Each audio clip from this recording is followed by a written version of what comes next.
the Gulf of America thing was a real kind of obedience test, right? Where it's like, if Trump says the sky is green, will you comply?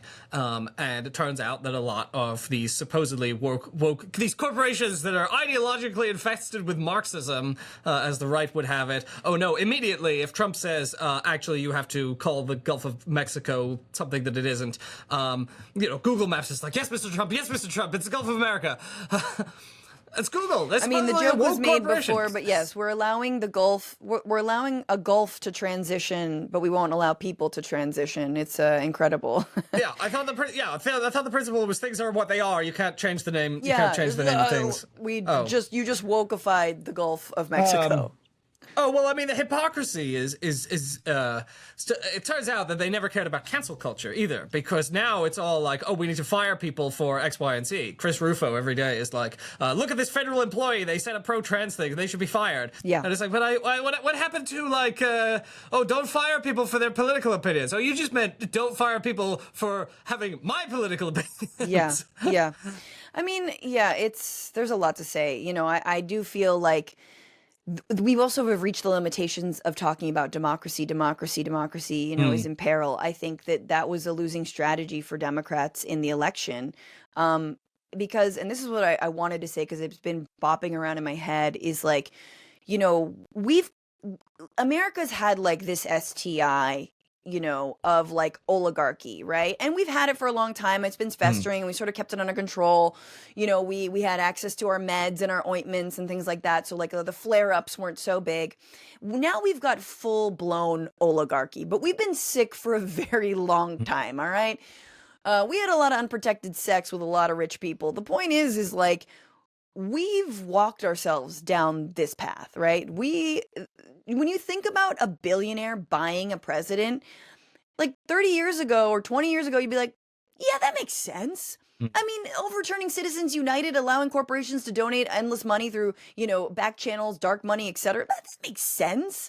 All of this makes sense. Like, none of this doesn't make sense. And the Democratic Party has been part of that. And again, by trying to meet folks in the middle, by trying to appease corporations. And now you've got Ruben Gallego, newly minted senator, who's going to fundraise with Mark Andreessen and other tech CEOs who are deeply invested in crypto. It's just like that.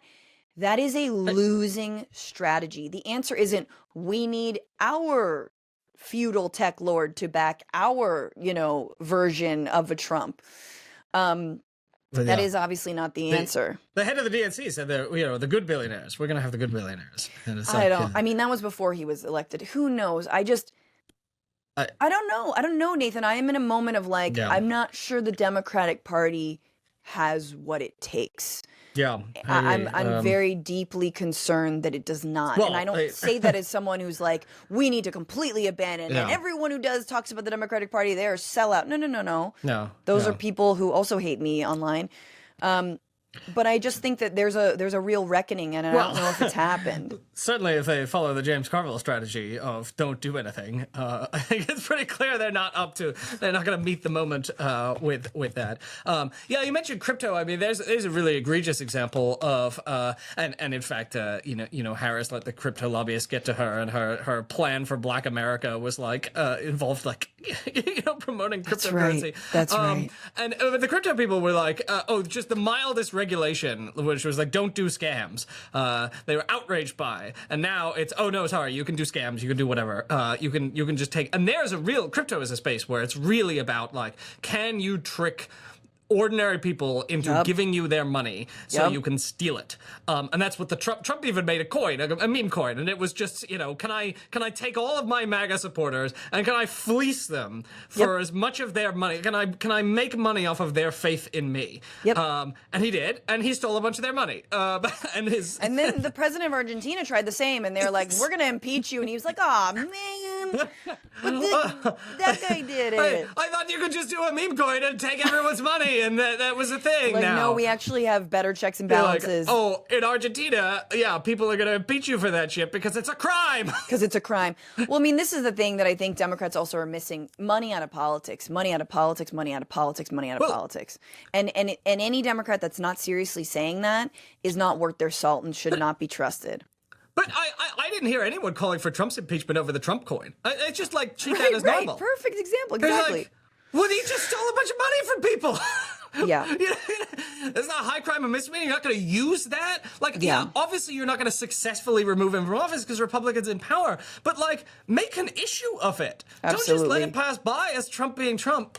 I know. No, it's wild. You're exactly right. I mean, that's of all the things. And the other thing is like, yeah, you're standing up for his supporters who are getting fleeced by him. But yes, that was like the day of the inauguration, and so much stuff was flying at everyone, and then there was planes that were literally not flying. Right.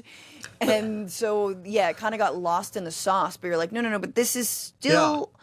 I mean, I don't know what to say, Nathan, anymore. It's everything is just a projection from the right to, you remember, Hunter Biden, Burisma, meme coin. Yeah, it's beyond parody. We're just taking your money in the background. We're just picking your pocket, and they're pretty open about it. The great CoffeeZilla, who investigates this stuff, was like had his head in his hands, and he's like, "This is the most egregious thing I've ever seen." This Trump coin. It's still around, right? It's like it hasn't. Did he end it? Because Milei, like... I don't think he ended it. I think people are still hoping it's going to come back. Right. The Milei problem was it was like, okay, but you can't then cash in 48 hours. You've got to at least have it go for like 6 months. Yeah. All right. Well, look, I mean, to conclude here, okay, we've outlined that everything is dire and dark, but I'm trying. But one of the things about you and one of the things about current affairs is that we are not doomers. We are not people who are naturally bleak. You have an effervescent personality. You are a comedian. You tell jokes. You have fun. You have joie de vivre, which we try and have. I don't know if I have joie de vivre, but yes. Too. So I think, one of the things that I like about what you do is you exemplify how as we move forward in this fight, we can do so with a bit of showmanship, with a bit of entertainment, with a bit of joy, 100%. We cannot take ourselves nor the opposition too seriously. I really think, because you know what? It's not just about mocking them. It's about having fun in the resistance and having fun doing this. And if we all, again, like the right loves Trump because he takes a piss out of everything. And while all of that is at the expense of vulnerable people, it's like we also need to have fun. The left does need to laugh. It's always been my thing. The left needs to take itself far less seriously, even in these dire times. And going against these douchey clowns is a perfect way to do that. So if anyone is listening who's in the Sacramento area and you do want some joie de vivre, I'm going to be at the Punchline in Sacramento on Sunday, March 16th. So you guys should come out. Me and my husband, Matt Lieb, who does the podcast Bad Hasbara. It'll be great. And then May 7th, if you're still listening, I'll be at Cobb's Comedy with Matt in San Francisco. And there's more where that came from at patreon.com/current affairs. Go there, subscribe to the Current Affairs podcast. Current Affairs is an independent, non-profit media organization. We need your support. Thanks for listening.